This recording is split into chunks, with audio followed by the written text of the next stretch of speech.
اچھا رانا صاحب یہ بتائیے گا، آپ وزیر تعلیم ہیں، سیلاب میں جو بچے متاثر ہوئے ہیں، اسکول جاتے تھے، ان کے لیے کیا اقدامات کیے جا رہے ہیں کہ ان کی جو ایجوکیشن ہے وہ بھی ساتھ ساتھ جاری رہے؟ جس طرح میں نے کہا کہ کل ہم نے خانے وال میں شام 7 بجے اسکول چل رہا تھا، اور فاضل پور شہر کا نام ہے. اسی طرح آج ہم گئے تو جہاں ریلیف کیمپس ہیں وہاں پہ ہم نے سکولز اسٹیبلش کیے، بٹ جہاں پہ سکولز نہیں چل سکتے وہاں پہ کنسرن ڈپٹی کمشنرز نے سکول کلوز کیے، بیکاز بچوں کی زندگی زیادہ امپورٹنٹ ہے.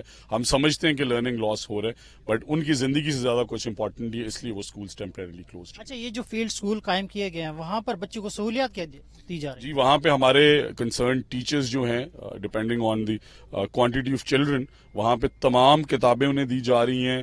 ہمارے اساتذہ جو ہیں 3 سے 4 وہاں ڈپیوٹیڈ ہیں. ہمارے سی او ایجوکیشن وزٹ کرتے ہیں، ڈپٹی کمشنر صاحب خود انشور کر رہے ہیں، اور میڈم چیف منسٹر نے بھی جو 2 دن پہلے ملتان کا دورہ کیا ان بچوں سے اور بچیوں سے ملے، اور میں سمجھتا ہوں کہ ان میں بہت زیادہ ایکسائٹمنٹ ہے.